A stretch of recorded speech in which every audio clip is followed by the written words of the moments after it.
દારૂ, ડ્રગ્સ, વ્યસન, હાલ ગુજરાતમાં આ એક જ વાતની સતત ચર્ચાઓ થઈ રહી છે. ત્યારે ક્યાંક ને ક્યાંક આ વાતની ચર્ચા થતી હોય અને આદિવાસી નેતાઓ ના બોલે એવું બનતું નથી.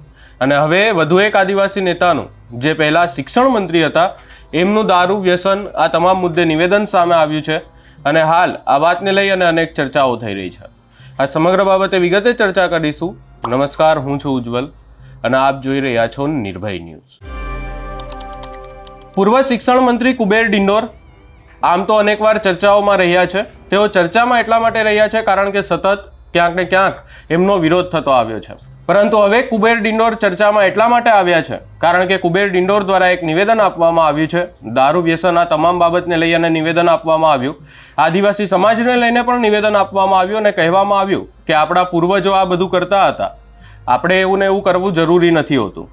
જે લોકો વ્યસન કરે છે, આ વાત કરે છે, એ લોકોને જે પૂર્વજોનું અનુકરણ કરે છે એનો આપણે વિરોધ પણ નથી કરતા. અહીંયા અમે કુબેર ડિંડોરને કહેવા માંગીએ છીએ કે દારૂ, વ્યસન આ તમામ વાતનો તમારે તો એક મંત્રી હતા તમે, તો તમારે તો આ વાતનો સૌથી વધારે વિરોધ કરવો જોઈએ. પરંતુ તેઓ એવું કહેતા જોવા મળ્યા કે આપણે આ વાતનો વિરોધ નથી કરતા. વધુમાં આ સમગ્ર બાબતને લઈ અને સૌપ્રથમ કુબેર ડિંડોર દ્વારા શું કહેવામાં આવ્યું એ સાંભળી લઈએ. એ સમય હતો, કોઈ વાંધો નહીં, બાપ દાદાઓ જે સંસ્કૃતિ પ્રકૃતિ જે જાળવી આપણે જાળવવાની છે, પણ આપણે પણ આ વિકાસની ધારામાં આગળ વધીને આપણે પ્રગતિના પંથે આગળ વધીને મુખ્ય ધારામાં આવવું પડે. એટલે એવું નહીં કે આપણે ભાઈ હરો પીવો અને વ્યક્તિગત બાપ દાદાઓ કરતા કમ્પલસરી કરવું એવું ના હોય. ઠીક છે, એ લોકો કરે છે એનો વિરોધ પણ નથી, પણ આપણે વ્યસન મુક્તિમાં મિત્રો જોડાઈને આગળ વધવું પડે. બાપ દાદાઓ હોબુબુ કરતા હતા, પણ બાપ દાદાઓ તો લંગોટ પર રહેતા હતા. લંગોટ પર આવવાની વાત કરો છો આપણે? બાપ દાદા લંગોટી પહેરતા હતા, ભાઈ દારૂ પીતા હતા, ઉબુબુ કરતા, બધું કરતા, દાડો પૂરો કરતા હતા. એ દિશામાં આપણે જવાનું છે ભાઈ. એટલે આપણે યુવાનોને કઈ દિશામાં લઈ જવા માંગીએ છીએ? આપણે સારા સંસ્કારો આપીને શિક્ષણમાં આગળ વધે એના માટેના પ્રયત્નો આપણે કરવા પડે મિત્રો. આજે શિક્ષણ વિભાગની મેં જવાબદારી સંભાળી, મને ધ્યાન પર છે આપણા આદિવાસી વિસ્તારમાં 2009 પછી મિત્રો આ જે મેડિકલમાં આપણા વિદ્યાર્થીઓ જતા થયા, પૂરેપૂરી સીટો ભરાતી થઈ ને આજે દર વર્ષે 854 જેટલા ડોક્ટર મિત્રો માત્ર સરકારી કોટામાં મેડિકલમાં મિત્રો અભ્યાસ કરીને બહાર પડે છે આપણા સમાજના, આખા ગુજરાતના. આ આપણો ઇતિહાસ, આની આપણે વાત કરવી પડે મિત્રો. નીટ ક્લિયર કરીને આપણે આગળ વધવું પડે, શિક્ષણમાં આગળ વધવું પડે. દરેક વ્યવસ્થા અત્યારે મળી રહી છે. પહેલા વ્યવસ્થા ઓછી હતી, હવે વ્યવસ્થા પૂરેપૂરી આપણે મિત્રો મળી રહી છે. તો વ્યવસ્થા લઈને મિત્રો આપણે આગળ વધવું પડે અને શિક્ષણમાં આગળ વધીને આપણે સમાજ, આપણા પરિવાર અને સમાજનું ઉત્થાન થાય અને સર્વતોમુખી વિકાસ થાય, સર્વાંગી વિકાસ થાય દિશામાં આગળ વધીએ મિત્રો. સાથે સાથે આ ધર્મતંત્રમાં બધા જ મિત્રો જે આ ભજન કીર્તન કરતા, ભજનો શેના માટે છે? એ ભજનોમાંથી પણ આપણે કોઈ ઉપદેશ અને સંદેશ મિત્રો લેવાનો છે. આપણે દેશને મિત્રો આઝાદી, આપણે બધા જ ગુલામ હતા, દેશ ગુલામ હતો. દેશને આઝાદી અપાવવા માટે દેશમાં જો સૌ પ્રથમ જો કોઈ અંગ્રેજોની ખિલાફ જો મુવમેન્ટ ચલાવ્યું હોય, દેશને આઝાદી અપાવવા માટે પહેલો જો પ્રયત્ન કર્યો હોય તો આપણા આદિવાસી સમાજે મિત્રો કરેલો છે. ઇતિહાસ આપણે લોકોને યાદ દેવડાવવો પડે. ઝારખંડની ધરતી પરથી બિરસા મુંડાએ નારો આપ્યો તો જય જોહાર કા નારા હે, ભારત દેશ હમારા હે. આ નારો આપ્યો તો અંગ્રેજોની સામે, અંગ્રેજો સામે નારો આપ્યો તો આ દેશ અમારો છે. એ નારો આપીને દેશને આઝાદી અપાવવાની વાત કરી હતી. પણ આજે નારાનો કેટલાક લોકો દુરુપયોગ કરીને એમ કહે છે કે જય જોહાર કા નારા હે, ભારત દેશ અમારા હે. એટલે આદિવાસી અમે મૂળ નિવાસી, બાકીના બધા બહારથી આવ્યા છે. આ નરેટિવ ફેલાવવાનું બંધ કરો. બધા જ આ દેશના મૂળ નિવાસી છે, બધા જ આપણા દેશના એ મૂળ નિવાસીઓ છીએ. 9મી ઓગસ્ટનો ઇતિહાસ આખો દીધો છે. કોલંબસ 1492 જયારે અમેરિકા ગયો, ઇન્ડિયા હોદવા આવ્યો હતો ને 1492 ત્યાં અમેરિકા પહોંચ્યો ને ત્યાંના લોકોને અતિક્રમણ કરી, ત્યાંના લોકોને હટાવ્યા, ત્યાંના નિવાસી લોકોને ભગાડ્યા અને એમાં એનો 500 વર્ષ પૂરા થતા હતા 1992માં. અને સંયુક્ત રાષ્ટ્ર સંઘે કહ્યું કે અમે કોલંબસ દિવસ ઉજવવાના છીએ. એમાં વિશ્વ લેવલે વિરોધ થયો કે આ તો આદિવાસી સમાજ માટે કાળો દિવસ છે. કોલંબસ અમેરિકામાં ના આવ્યા હોત તો આપણે 30 લાખ જેટલા ત્યાંના મૂળ નિવાસીઓને ત્યાંથી હટવું ના પડ્યું હોત. શેનો કોલંબસ દિવસ તમારે ઉજવવાનો? એનો વિરોધ સંયુક્ત રાષ્ટ્ર સંઘે મિત્રો ત્યાંના સ્થાનિક લોકોએ દક્ષિણ આફ્રિકા, ઓસ્ટ્રેલિયા, અમેરિકા બધા એનો વિરોધ કર્યો. પણ સંયુક્ત રાષ્ટ્ર સંઘ કે યુનો કે આપણે બધા માની લેવાનું. અને આપણે પણ બધા એના લીધે 9મી ઓગસ્ટને આપણે ઇન્ડિયાને કોઈ લેવા દેવા નથી મિત્રો. એ બહારના દેશો માટેનો આ વ્યવસ્થા છે.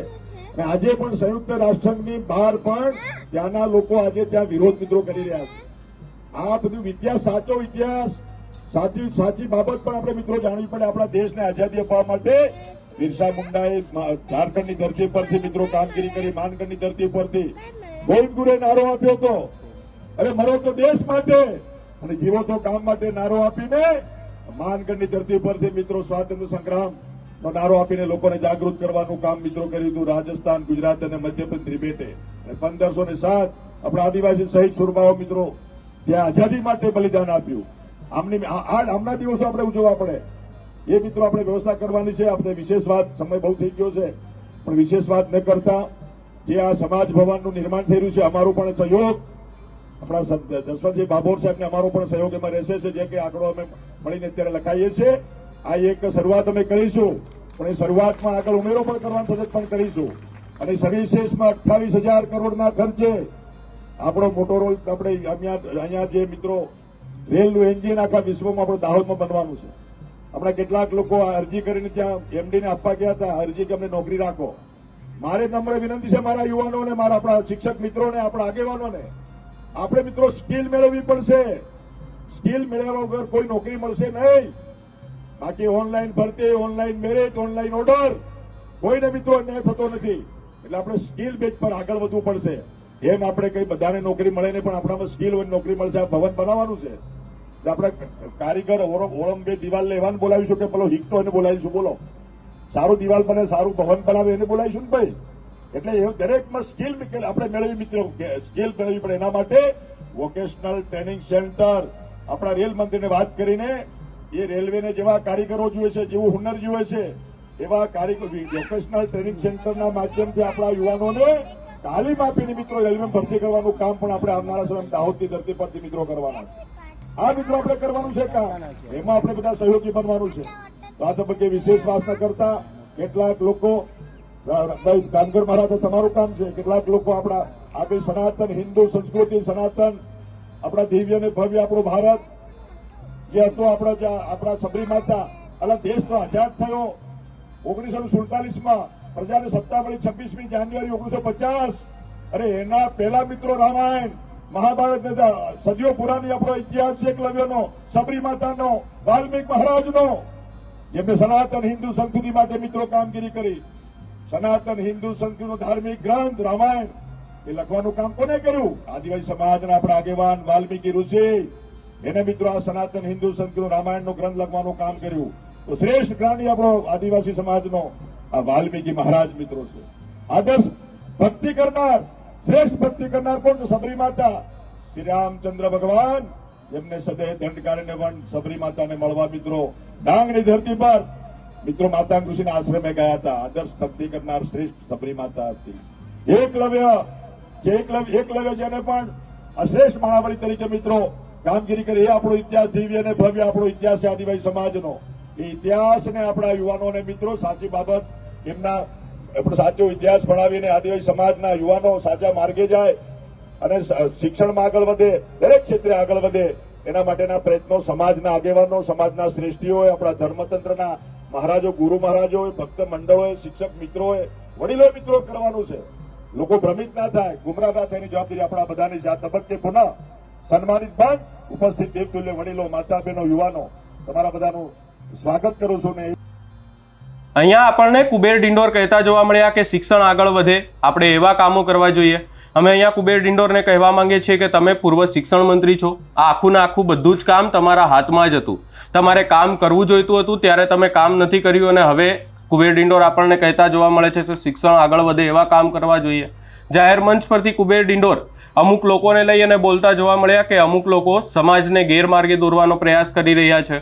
કુબેર ડિંડોર હવે આ કોને લઈને કહી રહ્યા છે એ તો આપણને ખબર નથી, પરંતુ અનેક આદિવાસી નેતાઓ આના પહેલા આ જ બાબતને લઈ અને ચેતર વસાવા પર આકરા પ્રહાર કરતા જોવા મળ્યા હતા. ક્યાંક ને ક્યાંક કુબેર ડિંડોર ચેતર વસાવાને કહેવા પણ માંગતા હોય કે ના કહેવા માંગતા હોય, પરંતુ હવે કુબેર ડિંડોરના આ તમામ નિવેદનો સામે આવ્યા છે. વધુમાં તેઓ વ્યસનને લઈને કહેતા જોવા મળ્યા કે આદિવાસી સમાજમાં પહેલાથી જ આ વસ્તુઓ ચાલતી આવી છે. આપણા પૂર્વજો આ તમામ બાબતો કરતા હતા. હાલ લોકો પણ ક્યાંક ને ક્યાંક એમનું અનુકરણ કરે છે ને એવો કરવાનો પ્રયાસ કરે છે. આ તમામ બાબતને લઈ અને હાલ અનેક ચર્ચાઓ થઈ રહી છે. આ સમગ્ર બાબતે આપનો શું અભિપ્રાય છે એ અમને કમેન્ટ કરી જરૂર જણાવશો. અમારી ચેનલ નિર્ભય ન્યૂઝને લાઇક, શેર, સબસ્ક્રાઇબ કરવાનું ભૂલશો નહીં.